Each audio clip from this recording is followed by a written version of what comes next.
Pessoas que tiveram a vida transformada por Deus. Verdadeiras histórias de conversão rumo à vida. É isso que você encontra aqui no programa 180 Graus, o ponto da virada que começa agora.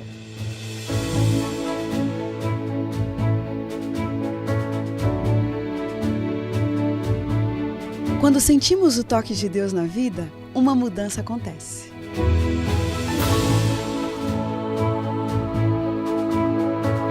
Surge à nossa frente possibilidades de felicidade plena. O toque de Deus restaura, renova, refaz.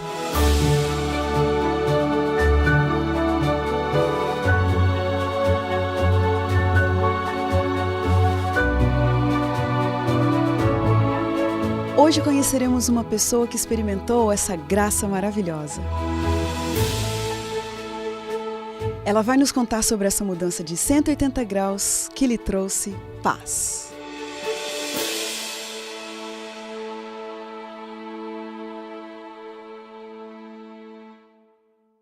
Ricardo Catalano nasceu no Alto da Boa Vista, São Paulo, em uma família abastada onde pouco se falava sobre religião. Na infância, ele sentiu muito a separação dos pais e na falta de afeto e ao mesmo tempo fartura de bens materiais, ele foi crescendo com os valores trocados e a vida parece não ter sido muito fácil para ele. Na verdade, muito jovem ainda, ele teve condições de realizar o que muitos consideram um sonho de vida, em meio a viagens, noitadas, bebedeiras e muita diversão. Mas, paralelamente a isso, ele experimentava a versão mais amarga da crise existencial. E foi nesse contexto em que alguém lhe contou de um Deus capaz de libertar, curar as feridas da alma e varrer para longe a angústia e a aflição. Será que esse Deus existe mesmo? Será que Ele é tão poderoso assim, capaz de mudar a vida de uma pessoa em 180 graus? É isso que nós vamos descobrir agora. Ricardo, obrigado porque você veio aqui no nosso programa, é uma honra para a gente ter você aqui. Boa tarde. Ricardo, fala para a gente o contexto da sua infância. Então, eu fui criado num lar com muito amor, carinho dos pais. Meus pais, eles saíam muito para jogar à noite, eles gostavam de jogar cartas e eu e meu irmão éramos cuidados por uma babá. Eu aprendi até alguns princípios religiosos com essa babá, que fez alguma formação, mas eu nunca tive um conhecimento maior de Deus. Eu fui criado de uma maneira onde os pais eram um pilar para o meu conhecimento. E conforme eu fui crescendo assim, aos 7 anos de idade, meu pai se separou da minha mãe. E eu senti muito com isso, por não ter uma formação maior, porque de repente eu perdi o meu pai, que era uma pessoa que eu amava tanto, e ele se separou e foi morar com uma amiga que frequentava a casa, amiga entre aspas, com filhos da mesma idade. Agora imagina eu com 7 anos, vendo meu pai sair de casa e foi morar num lar com outras crianças que tinham a nossa idade. Isso foi, eu imagino mesmo que isso tenha sido marcante, né? Agora eu achei curioso aí você ter citado a babá, né? A presença da babá, é a primeira pessoa que vem aqui no nosso programa e exalta a babá. Ela teve uma participação assim muito ativa na vida de vocês? Teve, ela teve uma participação ativa e me marcou muito porque ela viu o quanto eu estava sofrendo, sentindo a falta do meu pai, e minha mãe dentro desse problema, ela não conseguiu dar uma assistência para mim, para o meu irmão. E ela se uniu muito a gente, ela passou todo o carinho e o amor dela para nós, e isso foi um respaldo muito grande. Ai, que bonito, Ricardo. Só para a gente encerrar essa parte da babá, vocês ainda têm contato com ela? Só por curiosidade. Tenho, há 5 anos que eu faço até um trabalho missionário na cidade dela.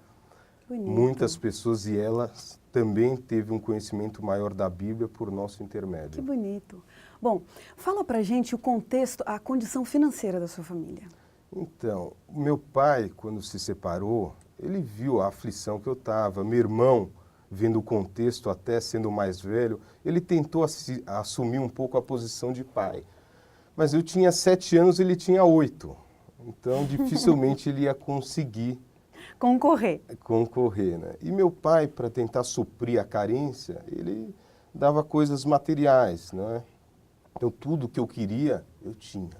Eu me lembro que eu fui crescendo até revoltado, eu não conseguia ter muitos amigos, porque eu me bloqueei diante disso, eu comecei a me revoltar contra o mundo. De repente, uma das pessoas que você mais ama sai de casa e você perde o pilar.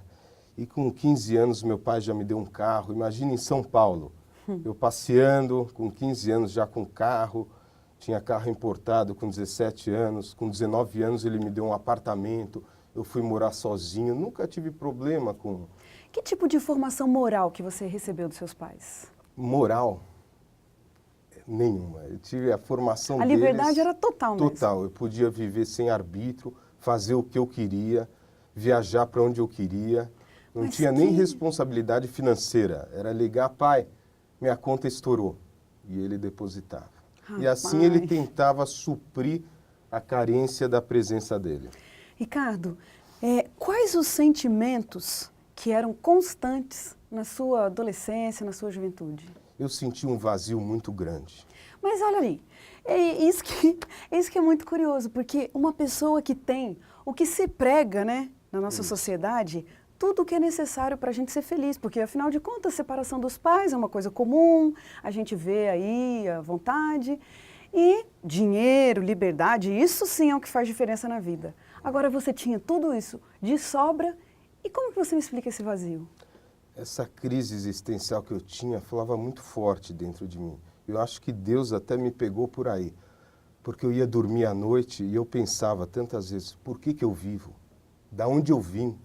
Por que eu passo por dificuldades nessa vida? Se existe um Deus, qual é o plano dele para a minha vida? E eu não tinha resposta. Eu fui buscar através de outras religiões, através do espiritismo, através de outras religiões, mas eu nunca senti o meu coração completo. Com quantos anos você começou a trabalhar? Eu comecei a trabalhar com a faixa dos 20 anos. Eu trabalhava com investimento na bolsa. Eu acompanhava meu pai, ajudava ele nos investimentos. E um restaurante com seu irmão? Então, nós tivemos esse restaurante, foi numa etapa para frente, depois que eu vim de uma síndrome do pânico, onde chegou uma época que eu não conseguia sair de casa. Eu tinha projetado um plano com meu irmão da gente montar um restaurante e nessa época me pegou a síndrome do pânico. É mesmo? Você chegou nesse ponto então? Isso. Não consegui sair de casa? Em 1990, eu tinha 20 anos, agora eu falei a minha idade, e eu com a síndrome do pânico, quer dizer, eu tinha tudo que o mundo diz que você tem que ter para ser feliz e agora eu tinha bloqueado, não conseguia mais sair de casa, eu achava que eu ia passar mal, me sugestionava e claro que eu passava mal. E nesse desespero, eu tentei recorrer a psicólogo, psicoterapeuta, psicanalista, tomei calmantes, antidepressivos, mas nada disso resolvia. Que noção que você tinha de Deus nessa época? Nessa época, pelo que os outros falavam, eu não tinha um conhecimento profundo, não conhecia a Bíblia, nem o poder que a Bíblia tinha. Então eu formei um padrão pelo que os outros falavam, quer dizer, quase nada. Você já tinha ouvido falar dos adventistas nessa época? Não, nunca tinha ouvido falar. E nesse desespero eu vi que eu tinha me fechado na vida e eu falei, eu preciso vencer isso. Eu não posso continuar em casa, eu morando sozinho com síndrome do pânico. Na época não era divulgado isso, então poucos psicólogos conheciam também esse problema. Eu falei, eu preciso vencer. E eu comecei lutando para sair de casa. E eu tinha uma academia do lado de onde eu morava. Eu falei, eu preciso começar a frequentar essa academia. Era a Academia Runner. E no começo eu ia lá, eu achava que eu ia passar mal com a síndrome do pânico e acabava passando mal. Foi indo e eu me condicionando, tenho que ir, até que chegou uma época que eu consegui.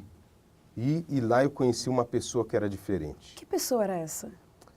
Ela me passava pelo olhar paz, calma, felicidade. Eu falei, mas é possível isso? Então, eu que não Uma tinha... pessoa com síndrome do pânico, de repente, olha para uma outra e recebe paz. Eu estava tão carente, eu estava tão necessitado, que eu vi no olhar daquela pessoa, no amor que ela me tratava, que ele poderia oferecer algo que eu ainda não tinha encontrado. Como que era o nome dele? Era João Paulo. E lá eu comecei a conversar, era uma pessoa muito difícil de fazer amizade, mas eu no desespero fui conversar com ele e eu me abri. Eu falei, olha, o que você tem que você parece ser tão feliz, ter tanta paz e eu estou em busca disso. Nossa, e o que ele respondeu? Aí foi uma porta aberta para ele poder Falar, olha, Ricardo, eu também durante anos sentia isso que você sentia, esse desespero, essa falta de sentido para a vida, até que eu encontrei a Deus através da sua palavra. Ai, ai, ai.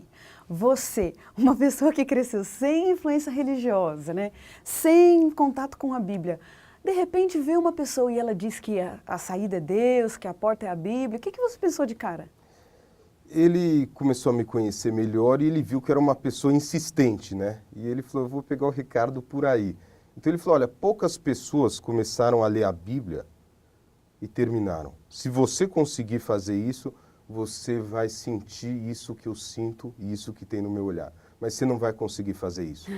Aí ele fez um desafio, eu falei, só porque você falou eu vou começar a ler. Tá brincando? Eu me lembro que eu comecei a ler e em 6 meses eu li a Bíblia. E de vez em quando o João Paulo perguntava, e aí, como é que tá? Eu falei, olha, Abraão morreu, Moisés morreu, Jacó morreu. Ele até brincou, você pode não estar entendendo nada, né?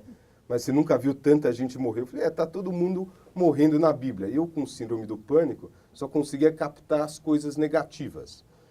E em 6 meses eu li a Bíblia e ele perguntou, e aí, o que você achou?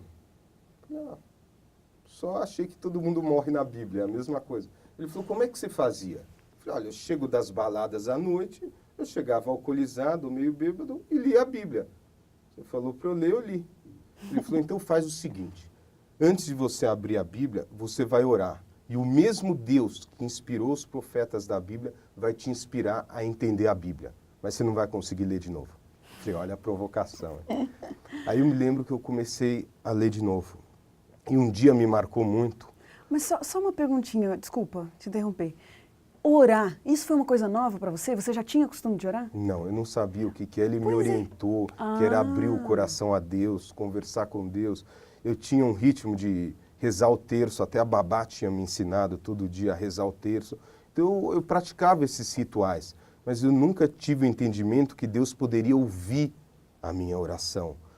E nesse dia eu me lembro que eu saí para a balada e eu cheguei meio bêbado e pela primeira vez eu abri o coração para Deus antes de abrir a Bíblia. Eu falei, olha Deus, eu não estou feliz, eu não tenho paz, não tem sentido para a minha vida, mas esse meu amigo João Paulo falou que o Senhor poderia completar isso no meu coração. Então, por favor, se o Senhor existe, dá a convicção para mim. Eu me lembro que eu abri a Bíblia, aquele dia foi marcante. E eu senti uma paz tão grande. Eu comecei a retroagir no tempo, eu comecei a chorar. E eu me lembro, depois da leitura, eu dormi. Pela primeira vez com síndrome do pânico, eu tinha muita dificuldade para dormir. E naquele dia eu apaguei em paz.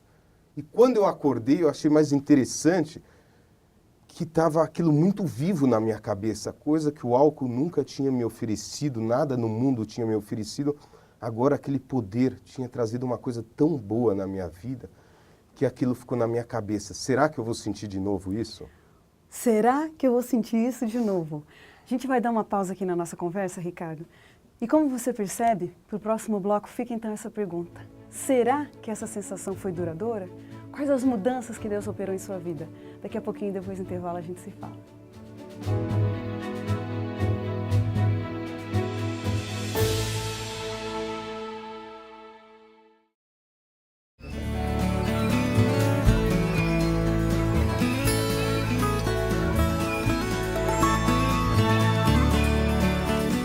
Disposição, alegria, boa saúde,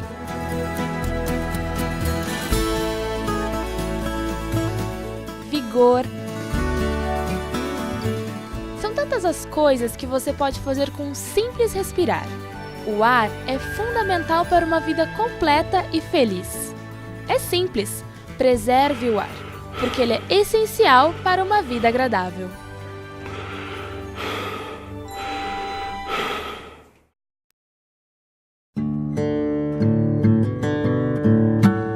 Hoje eu acordei e pensei: ser sustentável vai além de plantar uma árvore. Está no querer menos, no desejar mais. Está no melhor aos outros. Ser sustentável não está na torneira de casa, nem no cesto de lixo, nem na lâmpada apagada. nem no tempo no chuveiro. Vai além. E bem mais simples do que tudo isso, a sustentabilidade parte de nós. Hoje eu acordei e pensei, ser sustentável vai além de plantar uma árvore, mas se para começar for necessário, a gente faz.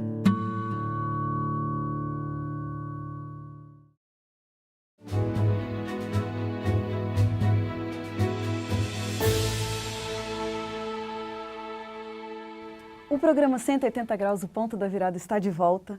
Quem está com a gente hoje é o Ricardo Catalano e ele vinha dizendo no bloco anterior de uma infância aparentemente resolvida, com muito dinheiro, com muita liberdade, mas ao mesmo tempo um trauma por causa da separação dos pais, e isso acabou gerando uma síndrome do pânico. Nesse contexto, ele se encontrou com a Bíblia, se encontrou com Deus. E a pergunta que ficou, Ricardo, foi a seguinte: esse encontro com Deus foi uma coisa momentânea, passageira ou uma coisa duradoura? Foi duradoura e marcante. Eu estava contando que eu orei pela primeira vez, eu abri o coração para Deus e eu pedi para que Deus se fizesse presente na minha vida. E eu senti a presença dele aquele dia, eu fui dormir em paz pela primeira vez. E no dia seguinte, quando eu acordei, estava muito nítido isso na minha mente. E eu pensava, olha, eu quero sentir de novo isso. Será que foi uma ilusão? Será que foi da minha cabeça, porque eu estou muito necessitado? Ou será que existe mesmo Deus? E eu me lembro que nesse outro dia eu saí também para a balada, só que eu não via a hora de chegar em casa. Porque eu queria ver se eu sentia de novo aquilo gostoso que o mundo nunca tinha me oferecido. E nesse dia eu me lembro que eu cheguei em casa de novo, fui rápido para o meu quarto, eu abri a Bíblia e lá eu fiz uma oração de novo. Eu falei, meu pai, eu senti algo tão gostoso a noite anterior. Eu não sei se é o Senhor ou o que foi, mas se for realmente o Senhor, faz com que eu sinta de novo isso que me fez tão bem. Eu me lembro que eu abri a Bíblia e comecei a sentir aquela paz, aquela tranquilidade, e eu dormi de novo. Ricardo, eu imagino que a partir dali, Deus veio fazendo um trabalho de recuperação, de cura, de restauração dentro de você. Agora, a vida continua. E o que mudou? E as baladas, por exemplo? E a reação da sua mãe, dos seus pais? Perfeito. Quando eu comecei a ter esse encontro com Deus, Deus começou a mudar o meu gosto, a minha vontade. Eu era uma pessoa muito arrogante, eu era uma pessoa que maltratava os outros. E eu fui conversar com meu irmão pela primeira vez. Meu irmão falou, o que está acontecendo com você? Você está uma pessoa mais calma. Na época a gente tinha montado um restaurante e meu irmão falou, todos os funcionários do restaurante estão falando que você está educado, você cumprimenta todo mundo. Meu primo, que era ateu, que trabalhava nesse restaurante, chegou para o meu irmão e falou, olha, Deus existe, porque teu irmão é outra pessoa. Ele está tratando tudo muito bem, todo mundo conversa. E eu fui falar para o meu irmão isso. Eu falei, olha, eu acho que eu tive um encontro com Deus. Ele falou, mas como assim encontro com Deus? Eu tenho Deus do meu jeito, através do espiritismo, isso. E eu acho que tudo isso, cada um tem Deus da sua maneira. E quando ele estava fazendo isso, a gente tinha viajado para o meu sítio. E eu conversando com ele, e ele desmentiu, não, é bobagem isso. E pela primeira vez eu fiz uma oração intercessória. Eu não conhecia o poder de uma oração intercessória.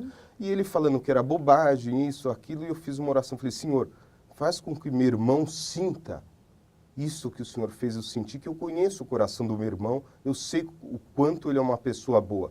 E eu me lembro que foi um negócio de filme. Ele falou, não, é bobagem, cada um tem Deus de um jeito, eu tenho Deus através do espiritismo, você agora encontrou Deus assim. E de repente ele parou. Ele parou, abaixou a cabeça, e eu me assustei, eu falei, Alexandre, o que houve? Pera um pouco. Aí ele abriu o olho, ele estava chorando.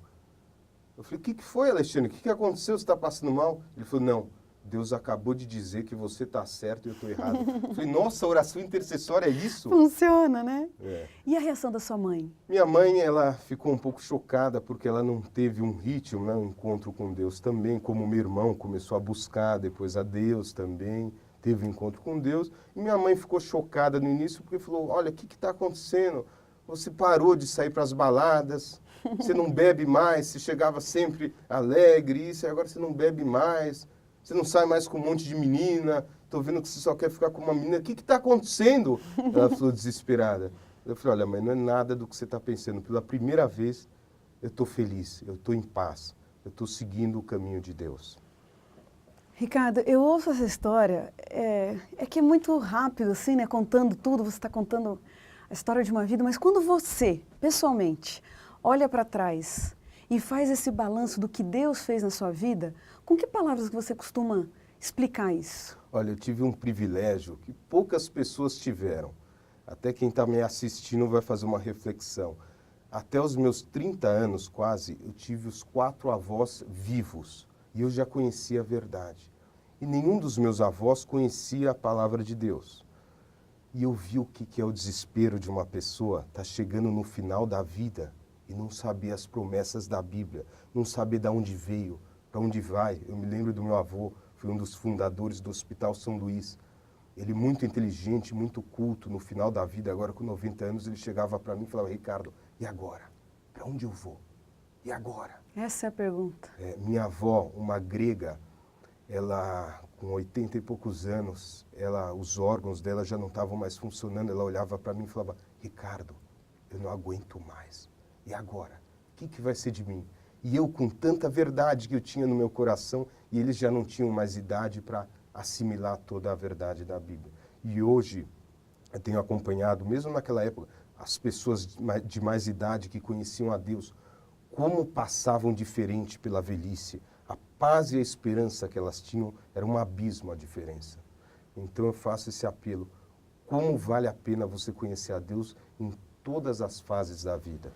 Quantos anos você tinha quando você se batizou na Igreja Adventista? Com 25 anos começou o meu processo de conversão, eu tive um encontro com Deus e o meu batismo junto com meu irmão também e com a esposa do João Paulo. Que bonito! Os 3. Ricardo, um tempo se passou de lá para cá e não é todo dia que a gente tem uma experiência forte assim com Deus. A vida entra na sua normalidade, os problemas acontecem.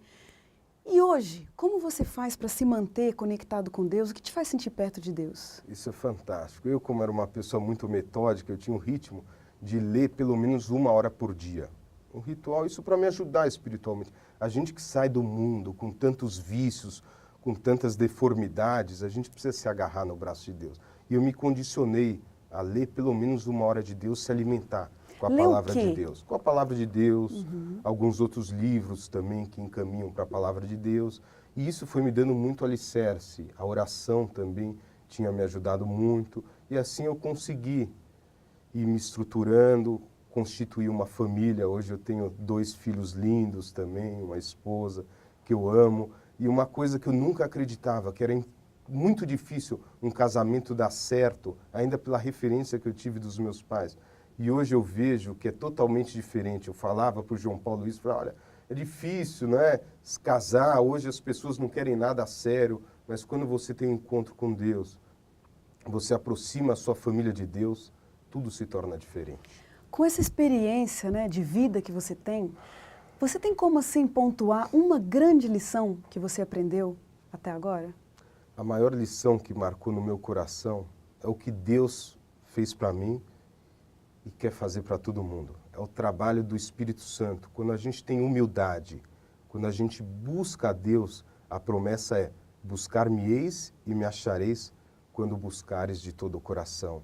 Então é essa a lição que eu mais levo no coração. Quando você tem a humildade, quando você se despoja do eu, que nem eu era prepotente e arrogante, e me humilhei aos braços, aos pés de Jesus, Ele me transformou, e a promessa é que Ele transforma todos aqueles que têm essa humildade. E aqueles sentimentos, Ricardo, você passou tanto tempo, né, experimentando sentimentos ruins, não consigo nem dar nomes para esses sentimentos, talvez nem você mesmo, né, uma mistura tão grande, às vezes de decepção, essa coisa que a gente chama de crise existencial. E aí, o que aconteceu? Tem uma grande promessa que a gente só consegue entender quando a gente experimenta, que é: conhecereis a verdade e a verdade vos libertará. Quando eu encontrei essa promessa na palavra de Deus e eu comecei a experimentar Jesus, a palavra dele, ele limpou tudo aquilo que eu tinha de ruim, todo aquele trauma.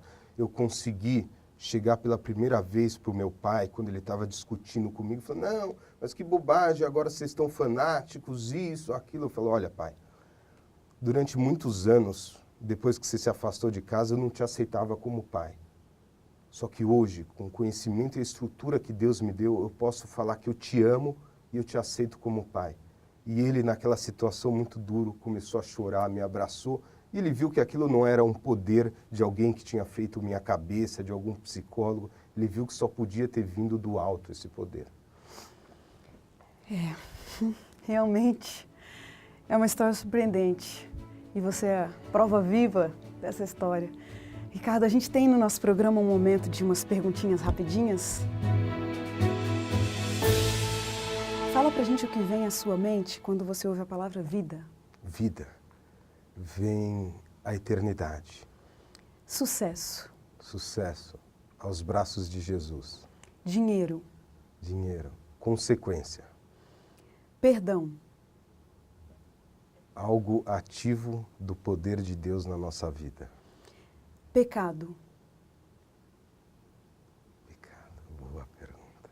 Pecado. Ojeriza. Futuro. Mais próximo de Deus. Um privilégio. Poder passar para as outras pessoas, até que tiveram e que têm a síndrome do pânico, eu poder ajudar elas, porque eu sei o que elas sentem e eu sei qual é o caminho para essa saída. Esse é um grande privilégio que eu tenho. Um medo. Medo, me afastar de Deus. Uma grande verdade. Grande verdade, a sua palavra. Uma grande mentira.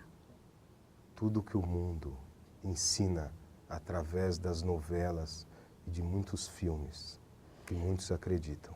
Casamento. Algo que só é edificado se for feito com Jesus. Morte. Morte, hoje é uma grande esperança e um grande retorno que a gente vai ter. Liberdade. Liberdade. Viver no caminho de Deus. Envelhecer. Envelhecer. Consequência do pecado, mas promessa de uma restauração. Fracasso. Fracasso. Desistir. Um versículo da Bíblia que te acompanha. Entrega o teu caminho ao Senhor. Confia nele e o mais ele o fará. Ricardo, uma honra para a gente ter você aqui, testemunhando desse poder ativo de Deus na sua vida. Que Deus te proteja, que Deus te abençoe, que Deus te dê muitas realizações espirituais e que Ele cuide de você. Muito obrigado. Amém. E a gente termina o programa 180 Graus do Ponto da Virada feliz por ouvir esse testemunho tão marcante, essa história tão linda. E como diz o texto bíblico, era preciso que nos regozijássemos e nos alegrássemos, porque esse teu irmão estava morto e reviveu, estava perdido e foi achado. Obrigado por ser a nossa companhia, que Deus te abençoe e até o próximo programa.